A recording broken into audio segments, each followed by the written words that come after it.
अष्टांग संग्रह सूत्रस्थान अध्याय क्रमांक 2 श्लोक नंबर 11 पढ़ेंगे।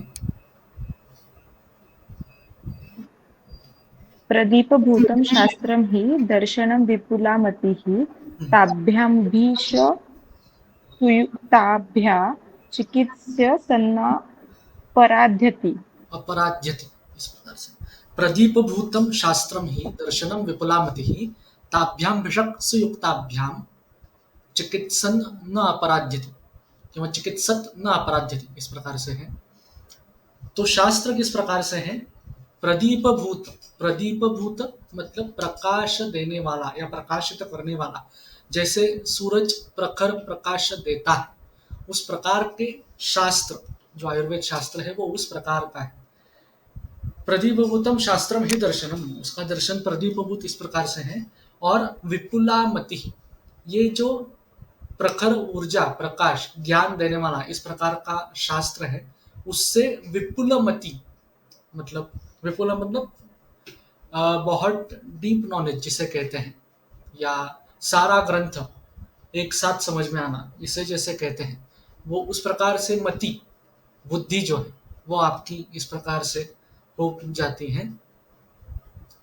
तो ये शास्त्र से उपब्रोहित होकर मतलब जो शास्त्र ज्ञान देने वाला है उससे जो विपुल मति आपको आएगी, ताभ्याम विषक्ष युक्ताभ्याम, ताभ्याम मतलब ये दोनों चीजें जो भिषक मतलब वैद्य या भिषक के पास जो होती हैं, वो चिकित्सात्मक अपराध्यति, वो चिकित्सा में उसका अपराध इस प्रकार से कोई नहीं होता, या वो चिकित्सा करते समय रुग्ण को छोड़ देना, भयभीत हो जाना, डर जाना, इस प्रकार से जो चीजें हैं वो इसमें नहीं होती। तो इसलिए आपको जो आपकी प्रज्ञा है, बुद्धि है, उसका वर्धन उपब्रूहण इस प्रकार से शास्त्र जानने के लिए और चिकित्सा सफलता से करने के लिए इस प्रकार से आपको करना है। आगे देखेंगे।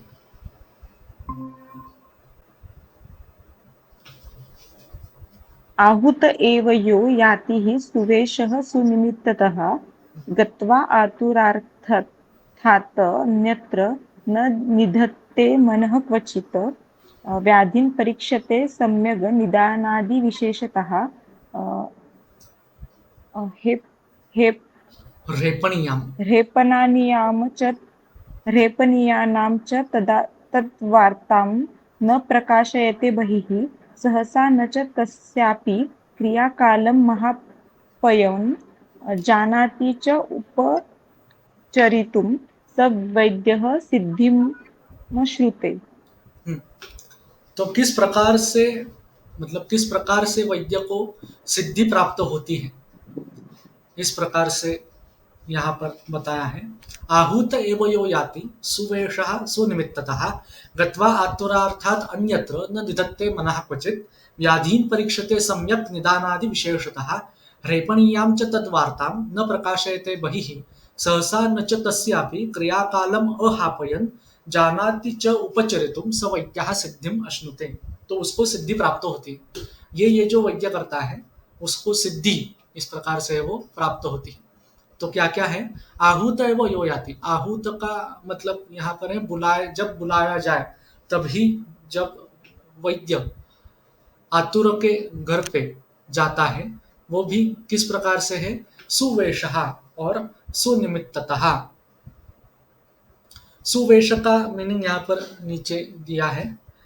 दूतादि विज्ञानीय करके अध्याय आगे शारीरिक स्थान में आएगा, तो उसमें जो वैद्य ने वेश परिधान करना चाहिए जब वो पेशेंट देखने के लिए जाता है, उस प्रकार से वेश परिचित जितने जिसने धारण किया हो, सुवेश अच्छी प्रकार से जिसने वेश धारण किया हो उस प्रकार से, और सुनिमित्ततः, निमित्त मतलब कारण।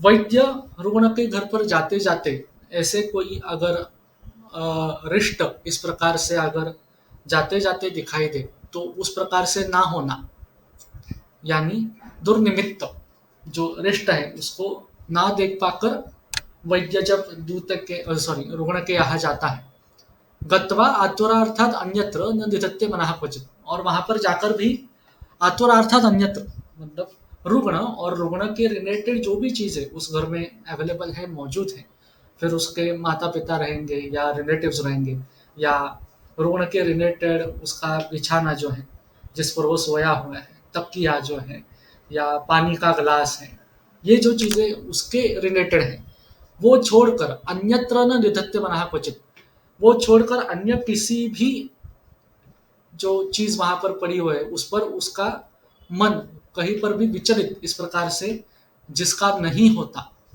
वो वैद्य सिद्धि में प्राप्त हो जाता है। व्याधीन परीक्षते सम्यक निदानादि विशेषतः, जो रुग्ण के पास जाकर व्याधि की परीक्षा अच्छी प्रकार से परीक्षण इस प्रकार से करता है, वो भी सम्यक मतलब यथा योग्य परीक्षण वो करता है, और निदान आदि विशेष, निदान आदि जो हमने पहले देखे थे, निदान पूर्व रूप उपशय संप्राप्ति, वो सारे देखकर इस व्यक्ति को या इस रुग्ण को अभी क्या हुआ है और अभी क्या करना चाहिए, ये जो चीज़ है वो भलीभांति समझकर जो कार्य करता है वो सिद्धि के में प्राप्त हो जाता है।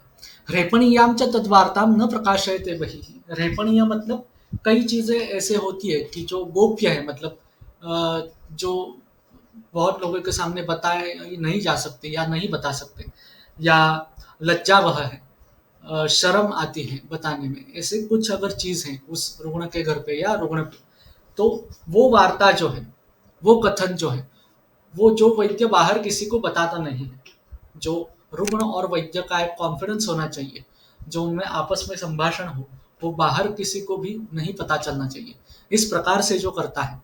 सहसा न च तस्यापि क्रियाकालम अहापयन, सहसा न क्रियाकालम, सहसा मतलब झटिति, मतलब इमीडिएट इमरजेंसी कंडीशंस इस प्रकार से होती है, जब कोई मिलने के लिए या रुग्ण को देखने के लिए जाता है, तो वो जो क्रियाकाल है, जिस टाइम लिमिट में आपको कुछ करना है और रुग्ण के प्राण बचाने हैं, या बहुत शूल जैसी तीव्र अवस्था है उससे बाहर निकालना है, तो क्रियाकालम अहापयन, क्रियाकाल में बिल्कुल भी समय न गवाते हुए जो भी कार्य आपको करना है वो करता है।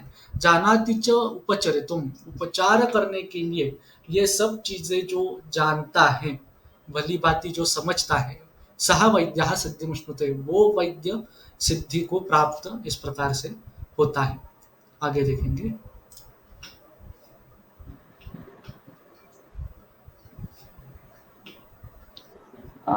नावदिता अमीशं स्त्रीभ्यां तत् अध्यक्षे पराङ्मुखे ताभिश्च रहसि स्थानं परिहासं च वर्जयेत्। हम्म, अब यहाँ पर जो है आ,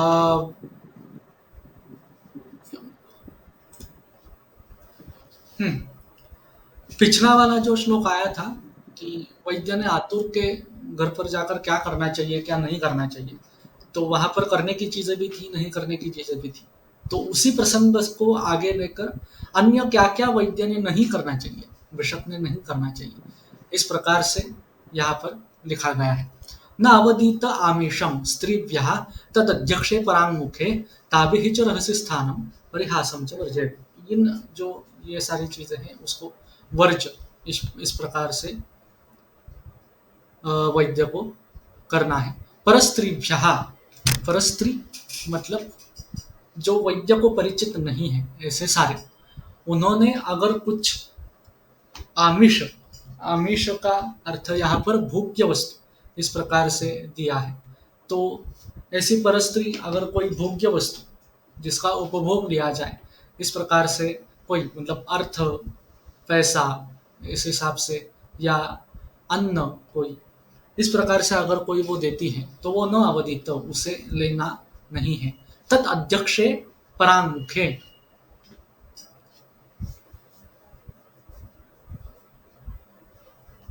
हम्म,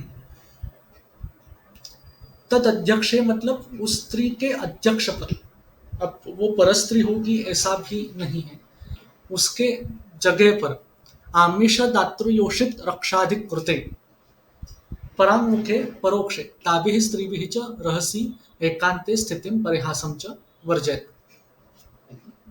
जो आमिष देने वाली है वो किसी की रक्षा इस प्रकार से, आतुर की रक्षा, या आतुर को जो भी कुछ घर पे लोग अगर कुछ उसे तकलीफ दे रहे हैं तो उनकी रक्षा के लिए या उसके पश्चात भी परांगमुख है, वो वहां पर नहीं है, तो भी उसके अध्यक्ष में, मतलब उसके अब्सेंस में जो भी चीज अगर कोई भी दूसरी स्त्री दे रही है, तो वो भी वैद्य को नहीं लेनी चाहिए।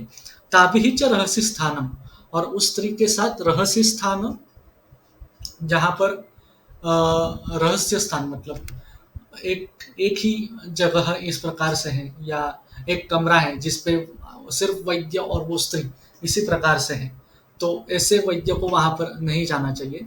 और परिहास, परिहास का मतलब मजाक, हंसी, व्यंग, इस प्रकार से मीनिंग यहाँ पर है।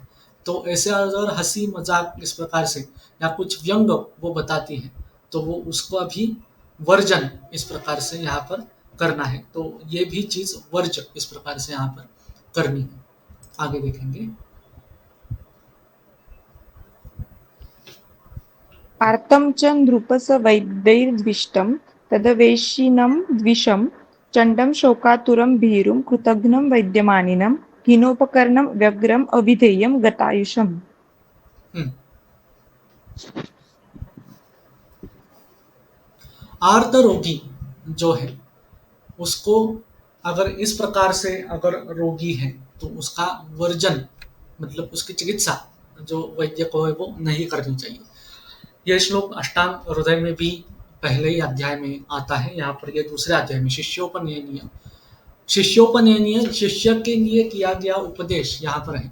तो यहाँ पर शिष्य ने क्या क्या करना चाहिए, कौन कौन से पेशेंट लेने चाहिए, कौन से नहीं लेने चाहिए, सिद्ध वैद्य का लक्षण क्या है, भिषक का लक्षण क्या है, ये सब यहाँ पर उन्होंने दिए हैं। और इसका जो फॉलोअप है, इसको फॉलो करना ये हर भिषक या वैद्य की कर्तव्य इस प्रकार से होना चाहिए।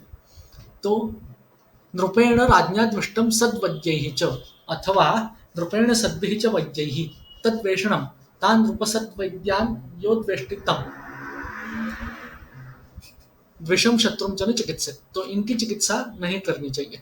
नृपसत वैद्य ही द्विष्टम, जो वैद्य राजा का द्वेष करता हो, या तद्वेष्टिनम, राजा जिस वैद्य का द्वेष करता हो, वैद्य राजा का या राजा वैद्य का, ये दोनों अगर द्वेष करते हैं, तो उसकी चिकित्सा इस प्रकार से नहीं करनी चाहिए। द्विषम शत्रुम च न चिकित्सित, द्विषम जो वैद्य का द्वेष करता हो उसकी चिकित्सा नहीं करनी चाहिए, और शत्रु की भी चिकित्सा इस प्रकार से नहीं करनी चाहिए। चंड का मतलब चंड जो हम मराठी हिंदी में मीनिंग लेते हैं वही है दर्पिणम, ऐसा यहाँ पर टीकाकारों ने लिखा है। तो चंड इस प्रकार से जो है, शोकातुर जो है, जो पहले ही भयभीत है, कृतघ्न जो है, वैद्यमानिनम, वैद्यमानिनम अवैद्योपि वैद्यम आत्मानं मन्यते स्वमतेन औषधम करोति, मतलब आजकल जो बहुत सारे रुग्ण पेशेंट्स करते हैं, अगर कुछ भी सिम्टम हुआ तो गूगल करते हैं और दवाइयाँ लेके आते हैं और खाना चालू करते हैं दवाइयाँ। तो ये सारे वैद्य मानिनम, खुद तो वैद्य नहीं है, खुद डॉक्टर नहीं है, लेकिन फिर मैं ही सब कुछ हूँ और इंटरनेट को सब पता है, इस हिसाब से लाते हैं और मेडिसिन खाते हैं। तो ऐसे जो लोग हैं वैद्यमान, उनकी भी चिकित्सा नहीं करनी चाहिए। हीन उपकरणम हीन चिकित्सांगम, चिकित्सांग अगर हीन है तो इस प्रकार से भी चिकित्सा नहीं करनी है। चार पाद जो चिकित्सा के बताए हैं, विषक, द्रव्य, उपस्थाता और खुद रोगी, अगर इसमें कुछ हीन अंग है चिकित्सा का, तो उसकी चिकित्सा नहीं करनी है। व्यग्रम कार्य बहुलम, जो अनेक कार्य रोगी जो करता हो, जिसको अपने खुद के शरीर के लिए देने के लिए वक्त ही नहीं, उस प्रकार से जो है उसकी चिकित्सा नहीं करनी है। अविधेयम गतायुषम, गतायुषम जिसका आयुष्य गया हो ऐसा, और अविधेयम विषजहा, ऐसे विषज जो है उसकी चिकित्सा इस प्रकार से नहीं करनी है। ऐसा जो आर्त है, आर्त मतलब ऐसा जो रोगी है उसकी चिकित्सा विषजहा करनी नहीं है। विषज मतलब वैद्य ने उसकी चिकित्सा इस प्रकार से करनी नहीं है। और चिकित्सा इस प्रकार से ये श्लोक यहाँ पर आता है। आगे देखेंगे।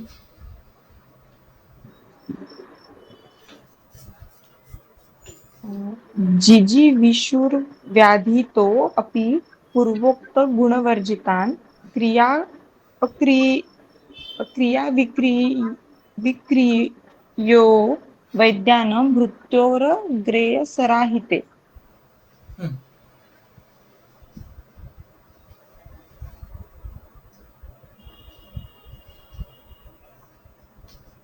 हम्म। जिजीविषुः व्याधितोऽपि पूर्वोक्तगुणवर्जितान् क्रियाविक्रियणो वैद्यान् मृत्योः अग्रेसराहिते। वो मृत्यु के भी आगे इस प्रकार से रहते हैं। जिजीविषुः व्याधितोऽपि पूर्वोक्त गुणवर्जितान्। पूर्वोक्त